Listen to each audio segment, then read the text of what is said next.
This episode of the podcast is brought to you by Shirts for the Scene. Head over to the popkoproject.com and you can purchase your favorite band tee. We are raising money for the local artist in northeastern Pennsylvania whose income was drastically affected by COVID-19 since the world shut down all the way back in March of last year. Hard to believe we've been going through this for almost a year now, but that's why this fundraiser is so important. Artists and musicians' income has been next to nothing. And by buying a t-shirt on the online store, your purchase will directly have an impact as the proceeds go to the band whose shirt you are buying. There are over 100 bands, artists, and venues to choose from, but the store will be closing at the end of March. So go to thepopkoproject.com and purchase your shirt today. That's thepopkoproject.com and click the link for Shirts for the Scene.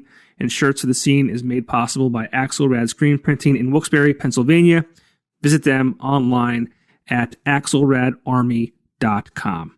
Heyo, my guest today is the owner and engineer at Astrology Days in downtown Wilkes-Barre. Some people in northeastern Pennsylvania may know him from his time at the River Street Jazz Cafe, a top-notch music venue in Plains, Pennsylvania. Others may know him as the monitor, engineer, and drum tech for the band Twiddle, and also the drum, percussion, and keyboard tech for Mike Gordon, who, by the way, is a founding member of the band Fish. And finally, my guest also serves as the front-of-house engineer for the band Cabinet.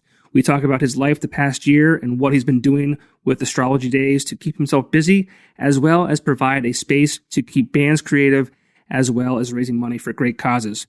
Welcome to the show, Ben Travers.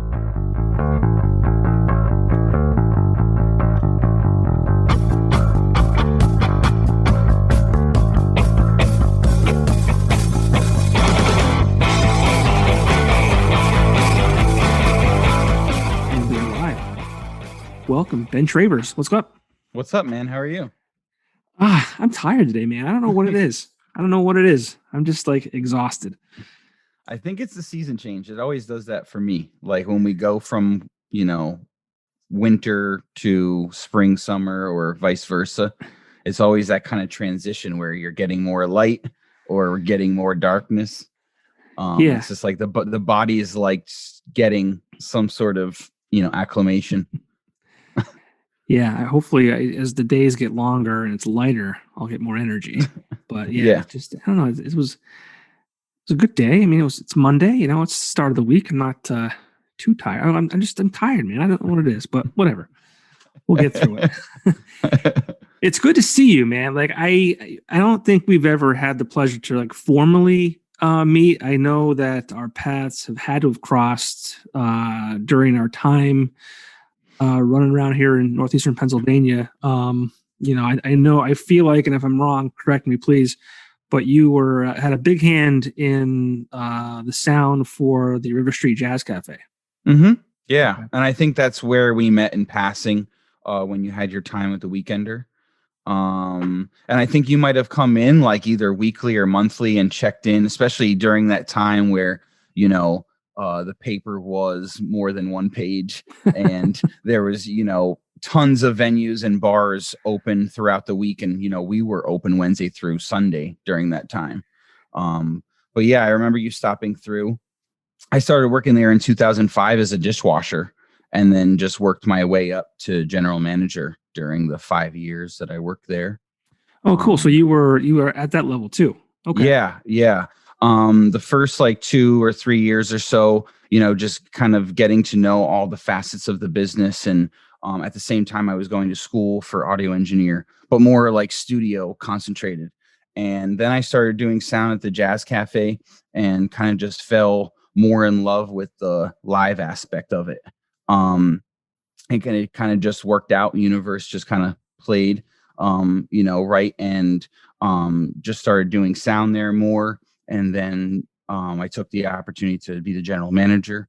And then that led me into wanting to work on the road and seeing like kind of where, because, for 5 years I was, everyone, bands, crews, artists are coming into your house, and you're seeing how they kind of work and how they work on the road and how they work with each other. And you're like, oh, I'm doing it here.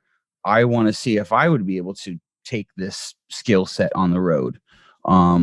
So after 5 or so years at the Jazz Cafe, I started touring. Started touring on the road.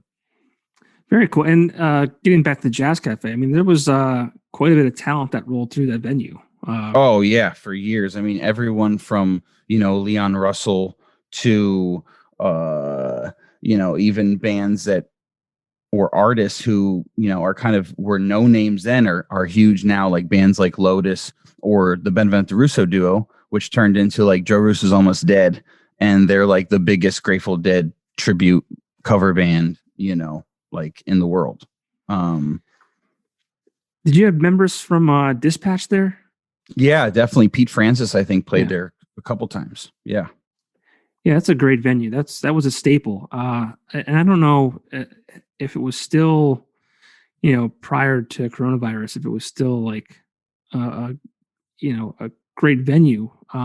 Yeah, they went down to, instead of kind of went, the schedule for a while was Wednesday through Saturday. And then, they cut it down to just Fridays and Saturdays. So they were only open 8 days or so a month. And at that time, Tom Moran was bringing in, solid talent. Usually, it was always, packed in there, for the most part. And then, the pandemic hit and COVID hit, and Rob Friedman, the owner, just decided, I think, to just, play it easy, and he closed it down. And I think they're planning on hopefully, a fall return, crossing fingers that everything works with the vaccination, and they get, different protocols, and we figure out what's going on, especially with small venues and being in tight spaces. But, hopefully a return soon. Yeah, it's been a wild ride. I hate talking about it because I'm tired of talking about it. But like, it makes you even more tired than you already are. No, it's like for the past year we knew, and it's funny because a year ago, right about now, we were saying, oh, 2 weeks we'll flatten the curve, and we'll get through it. And it's like crazy to think that it's been a full year. Yeah, we're almost at its birthday. Yeah, and it's flew by, and for me, I was on the road when this was all kind of coming together. I was on a tour on the West Coast, and we were just on our tour bus and kind of, turning on CNN every once in a while and kind of being like, well, what's going on? Like, they're starting to ask people to wear masks, and they're starting to close this down and this down. And then we were getting word that maybe a couple of our last gigs are going to be canceled. So, at that point, I was on the road for almost 6 months straight. So I was already burnt out and ready for a break, and totally ready for a break. But I had no idea that it was, obviously going to turn into this for a lot of the times, towards the beginning of the pandemic, I thought, oh, this is only going to be 2 or 3 months. Obviously we're going to figure this out. And I don't think anyone obviously had any idea that it was going to be this extreme. No. And we didn't on the road either. So the last 3 gigs got canceled, and when it ended up just, flying back. And I've been pretty much home, not gigging, like on tour wise, right, for the last year. During the spring and summer, the band I worked with, Twiddle from Vermont, we were just concentrating on lots of live streams and just kind of building some content, and every drive-in show that we could, possibly do, and, outdoor festival. But yeah, it's been, super crazy, and just hearing everybody's kind of different stories, because everybody's kind of going through the same thing. We're all kind of in the same boat, just kind of a different ocean, Yeah, it's wild to think that, like, there's been terrible things that have happened in the world throughout, the years, but this is something that's affected the entire world, as opposed to just, one specific place. People were talking about, it's similar to, 9/11. And I'm like, not really. 9/11 was like a target. I mean, it was an attack on the country, but I mean, it was like, specific to New York and parts of Pennsylvania and things like that. And mainly, the U.S. The U.S. was attacked that day, and versus COVID, where it's attacking worldwide. It is not just concentrated in Pennsylvania or the United States alone. Yeah, and with 9/11, we had a face to the enemy. Right, immediately. And there has been so much, I think, versus 9/11. where technology was nowhere near we are now. There was no Facebook or Netflix or, smartphones at all. Right. Cell phones weren't a norm. Mostly people that had them were people who had lots of money. It wasn't just everybody. And there was especially not internet on your phone that you can carry around in your pocket. And with that, we've just got so much misinformation and disinformation that has just kind of continued kind of this thing, not knowing what's going on, not knowing how to particularly deal with it, handle it, that kind of vibe, versus 9/11, where we knew what we were kind of dealing with. And, and it did get us into a war that we're still continue, into today. But it was like a cause and effect versus, this, where there isn't kind of like an end in sight. I feel like it's going to kind of be in our lives for a while. We're just getting used to dealing with it, and learning more protocols and regulations and figuring it out, getting back to some sort of normalcy. Yeah, I wonder how long it's going to be. I mean, I've seen obviously we're moving forward, and things are restrictions are loosening up a bit, and so that's a good sign. And I know cases are down, but Yeah, like you said, I mean, I think we're going to definitely take experiences that we've been going through, and take those forward. I just don't know how much. yeah. And I think interesting. I think the CDC said today, what are new guidelines is that if you are vaccinated, or that you can start to go into smaller spaces, or, I guess, mingle, and then you can be in rooms with people who haven't been vaccinated. So, I mean, there's just, again, like, it's only a year-old virus. It's not something like polio that's been around for 60, 70 years or so. So it's like, we understand that. And that is actually still around in other countries, so, and we're still learning things about it. So, I mean, with science, it just has its like ebbs and flows, and the more information that we have, obviously we have a better understanding. So I think after a year, we're doing as best as we can with with what we were, given. Yeah, and you mentioned the internet too, and it's like I'm so thankful that we have the internet during this time, because I don't know if we would be able to, as a world, be able to function without like the ability to shop online and get things we needed the way um we were. Like, we had, you have DoorDash, you have delivery services that deliver groceries, because we were told Mm-hmm. that to sit, stay home and don't leave unless you have to, and Yeah. stuff like that. So, And in today's age, you do not have to leave your house for anything. You could have you could have a toaster delivered, yeah, it sucks though. Like, Yeah. how far does it go? It definitely takes that, we're going to see in future generations, maybe not our generation, but we're going to see in future generations how definitely effective that is going to affect people. Yeah, Just the non-contact or the immediate satisfaction or gratification, you know. Um yeah, it's something to definitely, ponder, because like it's just going to kind of change future generations on how they deal with people, and how they communicate, especially not having to go out and deal with people even at the grocery store. That definitely shapes people's personalities and how they deal with things, etc. yeah. Well, unfortunately, we're not going to be able to fix that, or predict the future Yeah. here tonight. No, not at all. But I mean, let's talk about what we can kind of Okay. lay out, and that's, we're talking about a virus that has pushed us into our homes, and you're in the music industry, and obviously, like, you're used to playing shows, or being in that atmosphere, and working with bands, and being a technician and all that kind of stuff. I mean, how do you think that is going to affect um, that atmosphere moving forward? I mean, I think that it already drastically has, where, my industry has been on standstill for a year or so. But we learn to adapt, as humans, as crew members on the road, we learn to adapt and to figure things out, and, the show will go on. So this year, I think, again, it's just a big learning curve for everybody. And then going forward, it's just kind of taking things slow and understanding and having patience that it's going to be a slow comeback. But I am a firm believer that when it does come back and live music can come back, especially at full strength, full capacity, it's going to be better than ever.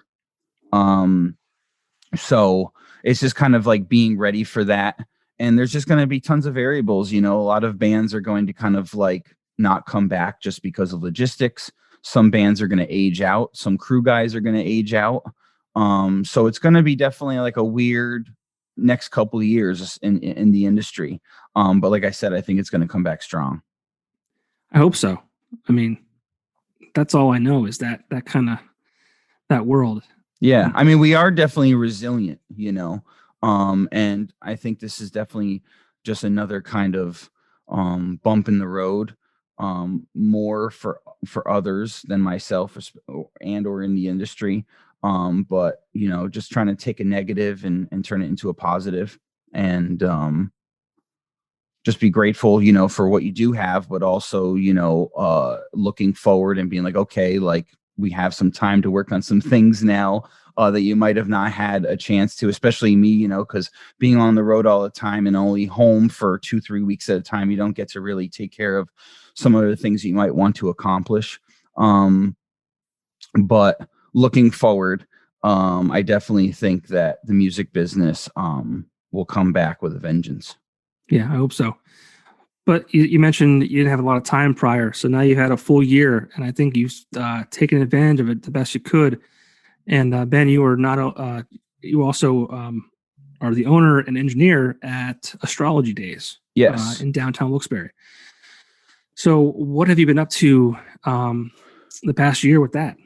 Well, Astrology Days formed in 2018 because like I was on the road a lot and coming home for only a small, amount of time, I still wanted to be like super creative. And like when you come off the road around like all these mindful people and people that are, kind of pushing you to the best of your abilities, you kind of come off the road like feeling that and wanting to put it into something, especially maybe one of your own projects. But I didn't have really a place of my own. And I found a space and I started Astrology Days, more in the way of not only a place for me to create, but also a place that I could help artists create, and for rehearsals, for recording, and then potentially for live, shows and live streams.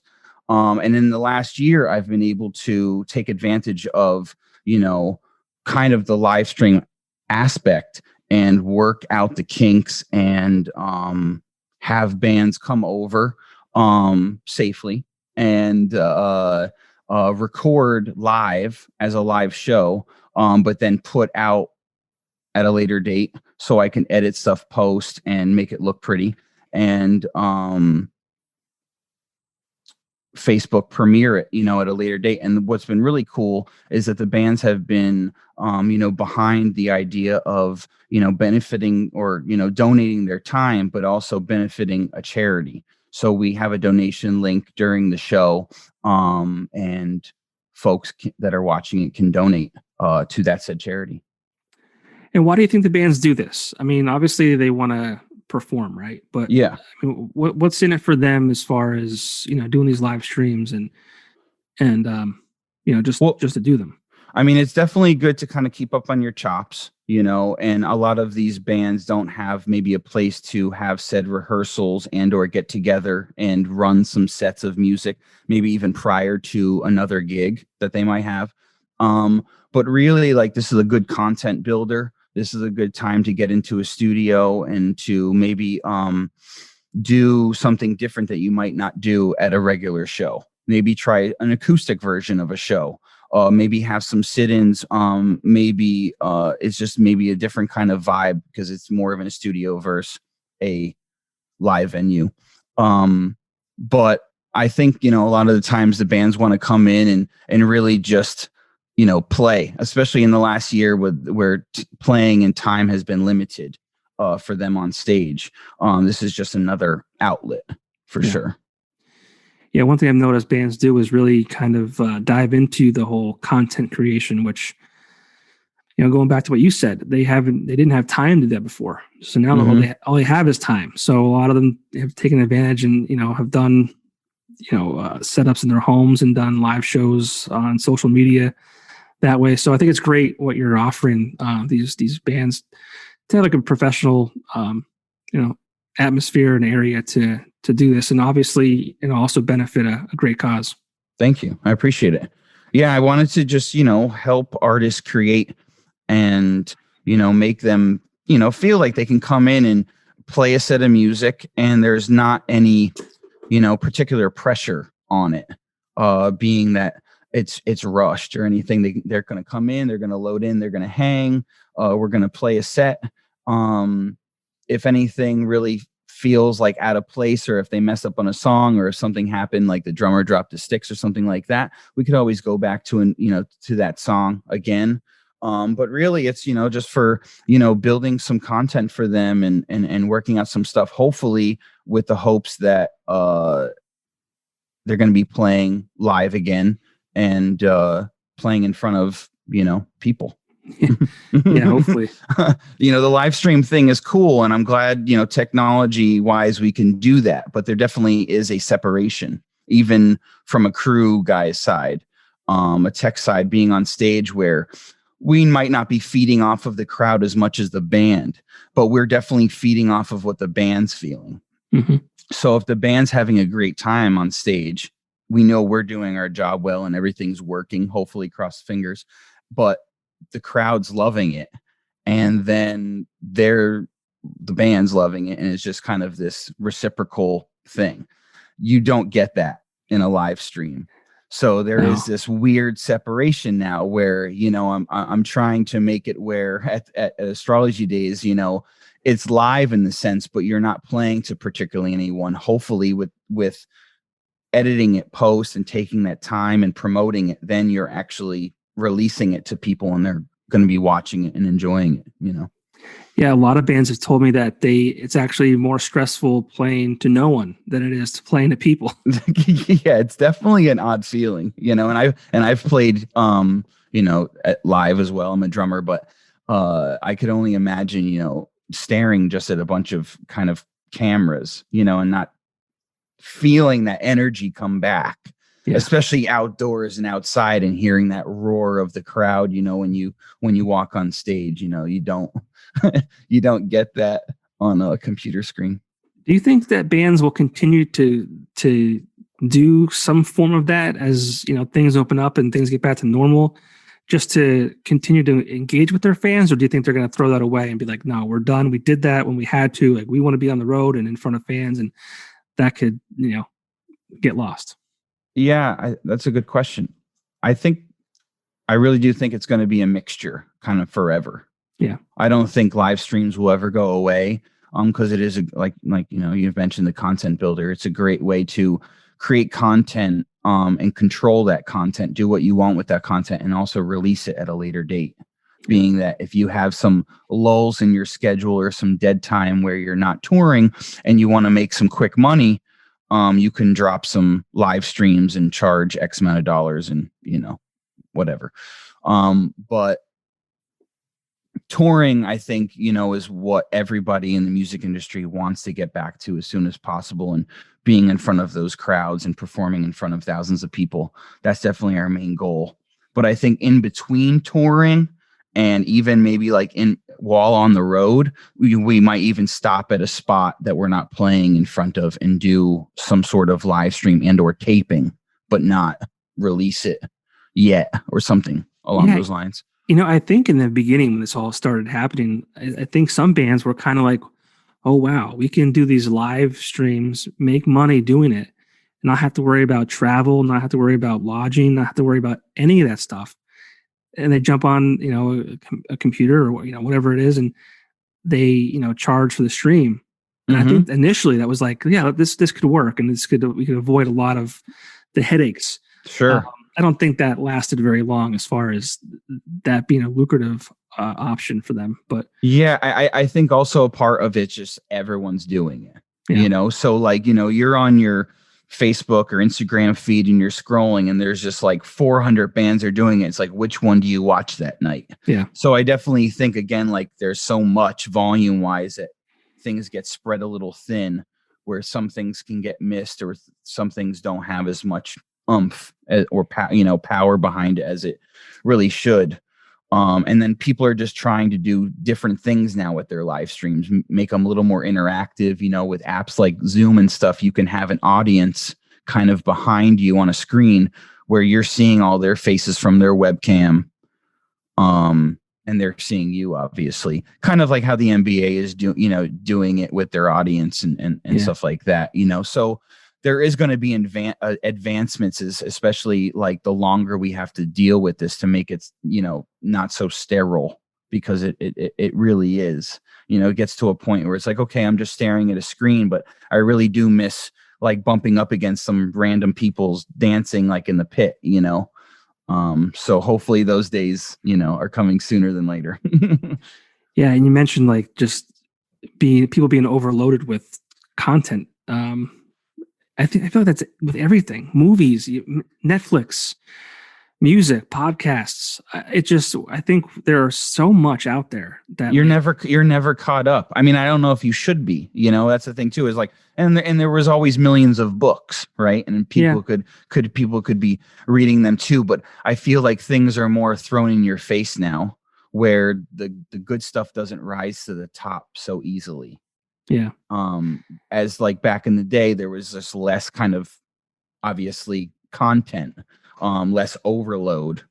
So the good stuff was definitely there, Yeah. I always talk about it. Just with Netflix, I spend more time looking for a movie to watch than I do actually watch. That's me too. Yeah. On HBO Max now, like I'm just looking over and over. I'm like, all right, I've watched that, but like I could just put it on. It could just be noise in the background, and I'll end up probably back on my phone anyway, looking on Reverb. That's the thing, though, too. It's like, back in the day, I don't know how old you are, but I'm old enough where I used to rent video tapes. Blockbuster. VHSs, yeah, Blockbuster. It was great. It was a great time. You go Friday night, grab a pizza, get the girlfriend, go walk the aisles of the Blockbuster, and that's kind of I could still remember the smell of the Blockbuster. Yeah. That was a neat experience, though. It was like it was neat, and it's funny too. Like you would rent a movie, and like you get home and you put it on. Even if it stunk, you still watch it because that's all you had to watch. It was an event. Yeah, it was like that's what we're doing on Friday night. Yeah, so like now I'll spend 40 minutes looking for something to watch. If it sucks 5 minutes in, I'll spend another 40 minutes finding something else, and then it's time for bed. It's like, what did I just do here? And most people just throw on The Office and just I'm on my. I'll admit this. I'm on my third time through Dawson's Creek. It's just something to put on in the background, and I don't have to pay attention too much to it and exert myself. Yeah. But and it's the same with music too. I don't know about you, but I mean, I love music. I put on random playlists on Spotify and things like that. But it's the same thing. Like if I don't like it the first like 10 seconds, it's great because you can skip it, but it's also like unfortunate because maybe 10 seconds isn't enough and the song would have got cool. But again, it's just constantly, there's just so much out there. Yeah. Like I feel like in the back of your mind, you're like, what am I missing if I don't find something else? I don't know. It's just weird. Sure. Yeah, it definitely is kind of a weird like mind trip, because we're just so used to the constant instant gratification and kind of we can find whatever we want at any given time, but we also don't give time for things. Back in the day, you'd buy a whole album and you'd listen to the whole thing. And there might be the single or single that you bought the album for, but you'd listen to the whole album. Now you're just going to be finding that one song on Spotify and just listening to singles and not really absorbing the whole album that this artist kind of put out. I'm more of an album kind of person where if someone releases a whole album, I'll definitely listen to the whole album and then maybe just listen to the stuff that I kind of like listen to or focus more on that. But it's just such a weird world and society we live in, and it's only going to get kind of more towards idiocracy that I believe even faster than, I don't know what year that it took place, like 2500 or something like that, 2300. I don't remember. I'm not sure when it took place, but I knew it took place like 300-400 years into the future. But we're like very, very, very, very close, like to that already, where you could see that people just rely on technology 110%. They don't even really understand where certain things or how certain things are done. I don't think most of us are ready for it, really. Yeah, that's very true too. It's just, I just don't think our brains can comprehend it, and the people who are smart enough to utilize it, that's dangerous. But yeah, it's crazy. And it's funny too, because we always say, like, our parents probably, like, not made fun of us, but like, oh, you guys, our parents are the ones who, went to school when it snowed, and they walked uphill both ways with no shoes on or whatever the hell. So every generation before, the current generation is, a bunch of sissies, but it's almost like it's not their fault. It's not the next generation's fault that these things are, made available to them. No, it's evolution at its finest. Yeah. That's exactly what's like kind of going to just happen. It's just kind of something to look back at, or to look from afar and seeing how like the human race have went from this point to this point, in such a small amount of time, and then think of how we're going to just multiply that, in the next 5, 10, 15, 20 years. But I'm also the person that, like, growing up, I thought that right now we'd be living like the Jetsons, like truly, I thought there would be flying cars, or at least like massive trains going all over the place, but it's not like that at all. No. Our infrastructure is not set up like that. No. I make a joke too that, we always blame this younger generation, but like the reason that they're babies, I'll use quotation marks with my fingers for those of you just listening, it's because of us. Like, we do it. Like, I'm thinking of like an analogy where, the dangerous rides at a swing set or a playground. I'm not the one who said, as a kid that this ride is dangerous. It's our parents that are saying it's dangerous. So like, they're the ones that are kind of nerfing the world for us. You know what I'm saying? So it every generation does that one step. Yeah, we want things to be safer for our kids because we get smarter and Sure. No, we learn more. Like everything. I mean, I definitely think when I was a kid, parents were a whole different kind of breed than they are now. Especially kind of letting the kids fall or play outdoors or play with strange kids on the street. You know what I mean? Like, I remember playing up until 8, 9 p.m. With every kid that was on like the block, and we were just playing hide and go seek or like whatever it was, like in the summertime. I don't know if kids still do that. It seems like it's a generation of that. Kids are inside. Kids are doing more inside stuff, or they do have extracurricular stuff, but it's the soccer kids, the basketball kids, the football wrestlers, stuff like that. Yeah, and they do. I think they're inside more, but again, it's like it's parents not wanting them to be at strange places or out till sure, it's dark and shit like that. It's crazy. And it kind of gets to where we were talking about before in the beginning of the conversation about like how it's just going to kind of change generations, being like with communication and socially, like talking with someone like face to face. And not having that when you're a kid, and especially during like the last year, especially with schools and them being closed and having to have virtual classes and virtual teaching. I always wonder how that's going to affect things as well, for future generations. Yeah, I definitely don't envy the parents who have children that were in grade school and above, and having to homeschool virtual classes. And I don't even know. I say that on every podcast. I feel like too. It's like I don't know how two working parents, like how they get their how they have their kids home and have them go to school. Like it's Mm-hmm. how does that work? I have no Yeah. idea. I have friends that like magically do it. They're just like I am in awe of them because they have kids that not only are home full time, but also kids that have to go to school too, and also virtual. So it's like a kid that is young, and then a kid that has to take virtual class, and then a kid that actually has to go to class. So it's all dealing with these different things because it's like a kid actually physically has to go to school and deal with teachers and kids that are wearing masks, obviously, but you're around people, and then you're bringing that home, and then a kid that has to get used to sitting kind of in a cubicle at 10 years old, Yeah. that shouldn't be the case. Yeah. I'm interested to see how this all plays out because I mean, kids are malleable, right? Yeah, very And resilient. yeah, that too. It's like, and my kid's 3 years old. He's in daycare, thankfully. But he wears a mask all day. Like, and I don't. Mm-hmm. I mean, he doesn't comprehend enough to say like, "Daddy, why am I wearing this mask all day?" Or Mm-hmm. it's just kind of normal. But like, I Sure. wonder. Do you think How, he'll remember? I don't know. I don't know. I mean, he remembers the weirdest stuff, so he might. I don't. I don't know. Sure, and kids absorbs different things kind of at different times, Yeah. where they're more aware of like what's going on and that they're actually a person, you Yeah. know. I mean, I think I'm lucky in that he is so young. He may not remember any of this. As Right, long as right. this ends, soon. But And people and everyone in the daycare has to wear it too. mhm. Okay, Yeah, yeah. so it's like Yeah. it's like this Yeah. weird thing.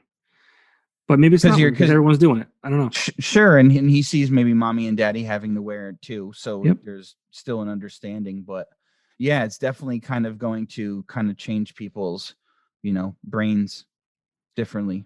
I have friends that have like, older kids, like 10, 11, and things like that. And I think they're struggling, like for Mm-hmm. sure. It's a shame. Yeah, because there's just so many different. I mean, again, everybody's in the same kind of boat, but just different kind of ocean, and um, there's just so many different variables, and I really don't envy like anybody in this situation because it's just like it's so different for everybody and such a struggle, and there's still not kind of like a plan, or there's more of a plan now, obviously, since the new president came in, but there's still like not an understanding of like what's going on, like when can we get back to some sort of normalcy, when is school going to come back, when are all bars and restaurants and events going to happen, outdoor events going to happen, especially for me too, just because of the music industry. I don't know when it's going to kind of go full back where we're touring on a tour bus and going from state to state, because as we see even in the last couple of weeks in the news, like every state is kind of going to start doing their own their own thing. So Yeah. I mean, who knows how those those chess moves are going to work out. it's weird to think about too, because Texas, no masks. Like they got rid of the masks. Like I wonder if and open everything. Right. And I wonder if, we're going to see, spikes or maybe we won't. I mean, it's such a weird thing to think about. Well, hopefully, we're in a situation where they're going to be doing their own thing, but also the counteract with people getting vaccinated, still people being masked, and just the herd immunity, obviously, that's being, kind of already ingrained, where people are getting it or have had it and they're not going to get it again, and then they're just waiting for their turn to get the vaccination. Yeah. But yeah, it's definitely going to be a slow uphill thing. But as I said, I think with everything, including the music industry, we'll come back, and people are just going to be so hungry and kind of like itching to get out and experience that they will, and hopefully in troves, just coming out to every show and supporting everyone that they love, and it could be some good times. Yeah, and like I said, we're not going to solve the world's problems tonight. So let's get back to the important Yeah. stuff and Yeah. the stuff Yeah. that we can control.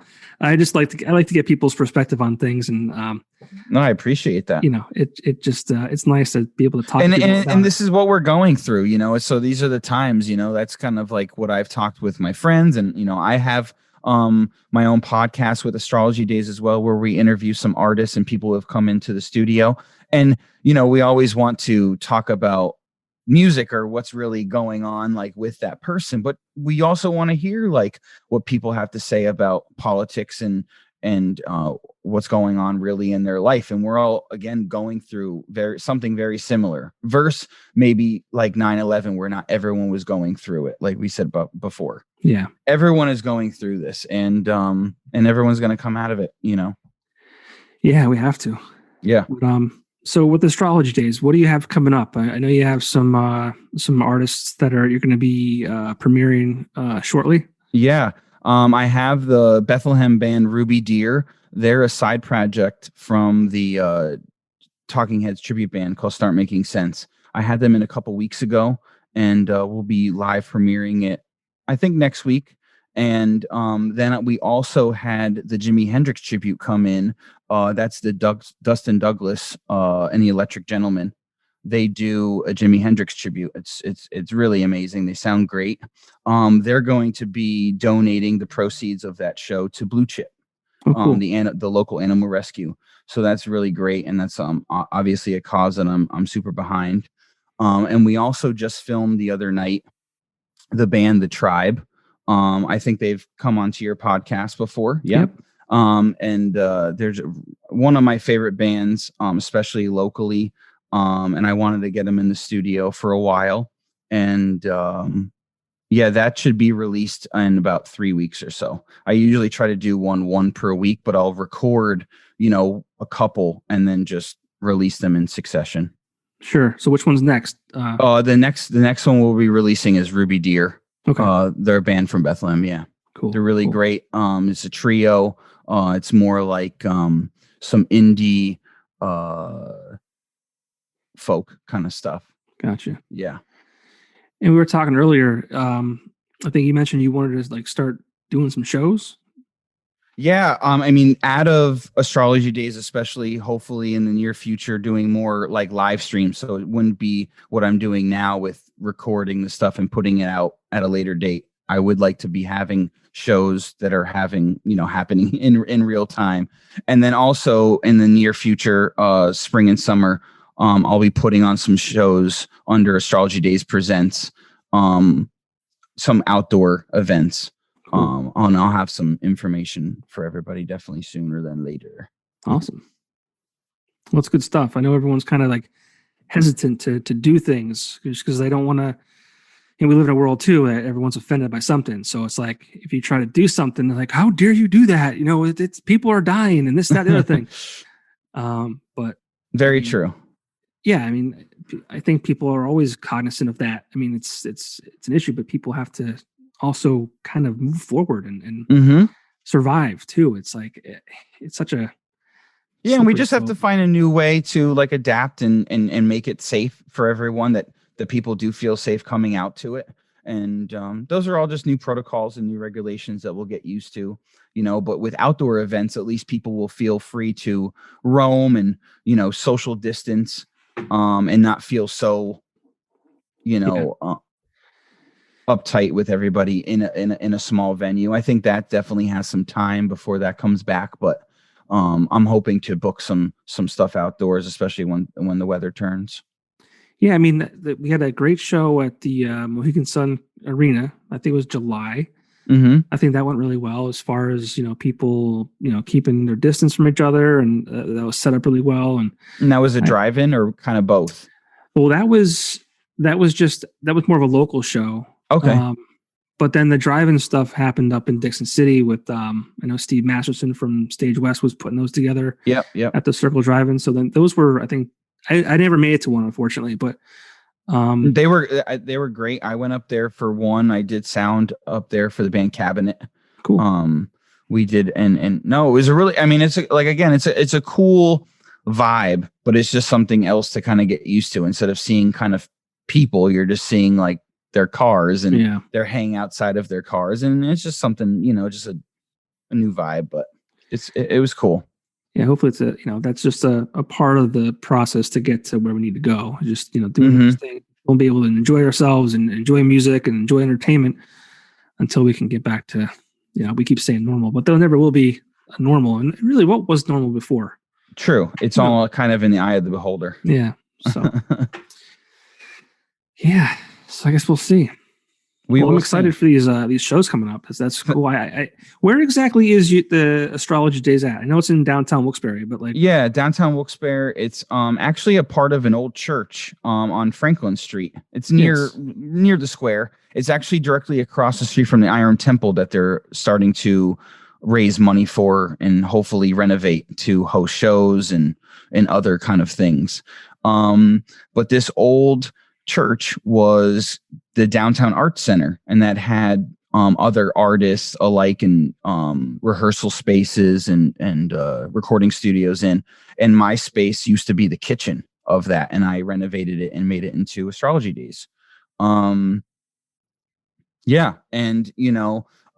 definitely been amazing to have, especially during this time, because I really feel myself when I'm being creative or helping other people create. And on the road, I get that all the time, and you're around like-minded people. But during this pandemic, it's definitely been rough and difficult for everyone. But I'm glad that I've had Astrology Days, to kind of keep me busy and creating. Yeah. So can people, if they wanted to, can they reach out to you and book studio time? Yeah. They could reach out to me at my email, astrologydaysstudios@gmail.com. Or, find me obviously on Facebook, Ben Travers. But yeah, they could book some time if bands would love to come in to rehearse and or to record, or they would just like to use the facility to live stream and or record a live stream. I would love to hear your ideas and get you down there. Cool.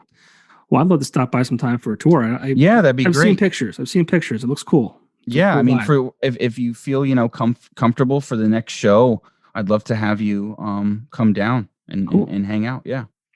Cool, man. Well, I love what you're doing. Thank you. This area needs people like you, and I love being able to do this because I get to talk to people like you. I always say that this is where I was born and raised here. I have a family here, and I want this area to have cool things like what you have to offer. So thank you, man. Likewise. And I really appreciate what you're doing, and seeing and knowing you for X amount of years and seeing what you're doing now, I just wanted to reach out and be a part of this. I really dig what you're doing. I appreciate that very much. Yeah. I just we have to work together, and I think we're all a team. Yeah, we are. And it's funny. And I say this a lot too, with, 15, 20 years ago, it wasn't like this. I don't think it was very cutthroat, and my studio is better than that guy's studio, and my band's better than that band, and I deserve this and that guy doesn't, or whatever it might be. But I think as time has moved on, and we've definitely learned to we're stronger together than we are. Unity. So, well, thanks for joining me tonight. Thank you, and thank you everyone for listening. Hopefully, I have 5 listeners. I'm kidding. I hope we have more than that, but we'll get there. Yeah, hell yeah. Man, hopefully I will see you sooner than later. Yep, likewise. All right, man. Thank you, Thanks. man. Yep, have a good night. You too. Bye. See you.